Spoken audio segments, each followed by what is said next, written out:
Estimados irmãos e irmãs, vamos a mais uma reflexão nesse tema bonito, Eu amo a minha igreja. Falando agora sobre o sacramento da penitência e reconciliação. No início de cada celebração eucarística, dizemos todos juntos: confesso a Deus Todo-Poderoso. Reconheço diante dos meus irmãos que pequei em pensamentos, em palavras, por atos e omissões. Sim, pequei verdadeiramente. Por isso peço à Virgem Maria, aos anjos e santos e a vós, irmãos, que peçam por mim a Deus Nosso Senhor. Rezamos assim porque sabemos que somos humanos. Podemos fazer e pensar o mal. Podemos fazer-nos culpados diante de Deus, dos nossos irmãos e das criaturas que nos são confiadas. Rezamos assim, colocando a nossa confiança no Senhor Jesus Cristo, que diz de si próprio: não vim para chamar os justos, mas os pecadores. Ele começa o seu ministério público pelo mandamento: convertei-vos, pois está próximo o reino dos céus.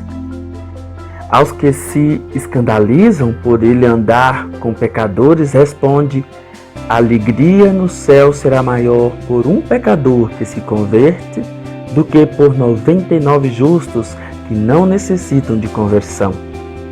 Nestas parábolas, Jesus ele fala de Deus que ama os homens, como um pai ou uma mãe ama os filhos ou a filha.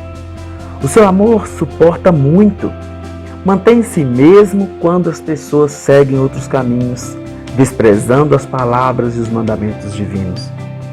Jesus, ele fala do Pai, exorta o povo, cada um em particular, convertendo-se e voltando para o Pai, que é lento na cólera e pronto para o perdão. Investido de plenos poderes do Pai, Jesus oferece aos pecadores reconciliação e perdão, uma nova vida. A sua igreja, comunidade dos irmãos e irmãs de Jesus, é o lugar onde o filho pródigo e a filha perdida fazem a experiência, quando se arrependem, dos braços estendidos do Pai e da sua alegria de ter reencontrado um irmão ou um filho, uma irmã ou uma filha.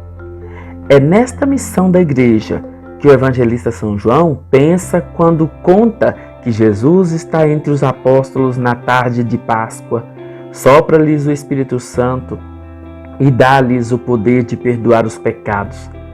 É também nesse serviço de reconciliação que São Mateus pensa quando testemunha sobre a promessa de Jesus feita a São Pedro, a pedra fundamental da sua igreja.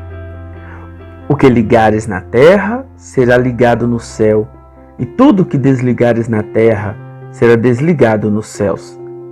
A remissão dos pecados que proclamamos no creio é possível a cada um de nós, de modo concreto no sacramento da penitência. Cada batizado pode receber por meio de um padre mandatário da igreja o sacramento da reconciliação. Quem cometeu, depois do batismo, uma falta grave, deve reconciliar-se com Deus e com a Assembleia dos Fiéis, antes de poder comungar. Exige-se do pecador que ele reconheça a sua falta, tendo a decisão de mudar de vida, que ele confesse a sua falta, estando disposto a reparar, na medida do possível, a injustiça cometida e a aceitar a penitência que lhe é imposta pelo confessor.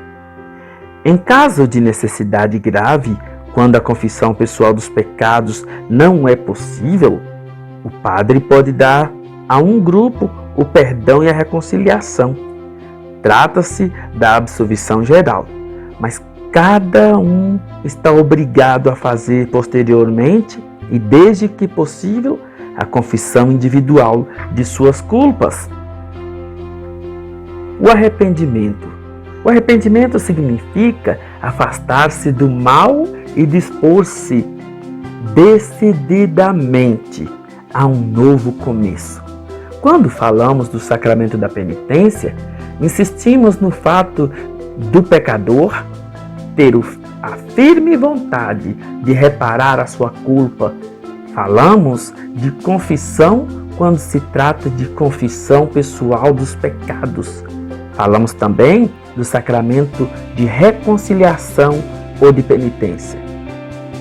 A confissão individual e integral dos pecados graves, seguida da absolvição, permanece o único meio ordinário para a reconciliação com Deus e com a Igreja. Só recebe o perdão de todos os seus pecados aquele que busca, por meio do sacramento da confissão, esse perdão. Convém analisar os pecados segundo a sua gravidade. A distinção entre pecado mortal e pecado perdoável, perceptível já na Escritura, impôs-se na tradição da Igreja. A experiência dos homens comprova. Para que um pecado seja mortal, requerem-se em simultâneo 3 condições. É pecado mortal tudo que tem por objetivo uma intenção grave e é cometido com plena consciência e de propósito deliberado. Comete-se um pecado perdoável quando, em intenção leve, não se observa a medida prescrita pela lei moral, ou quando, em intenção grave, se desobedece à lei moral, mas sem pleno conhecimento ou sem total consentimento. Ou seja, quando você planeja algo de ruim, quando você realiza algo de ruim, um pecado planejado, consciente, elaborado, esse pecado é mortal. E você tem a obrigação de confessar ao arrepender-se. E quando você comete um pecado leve, ou seja, que você inconscientemente fez, ou você não tinha tanto desejo de fazê-lo, então esse pecado é leve. E no ato penitencial da Santa Missa, ou no próprio diálogo seu com Deus, você pode buscar esse perdão. Mas um pecado grave, ele não tem condições de ser perdoado se não for por intermédio e por meio da confissão sacramental. Quem determina isso é você mesmo, porque é você que cometeu, ou melhor, foi você que cometeu o pecado, então é você que sabe o teor e a gravidade do pecado, da falta que você cometeu. Bom dia.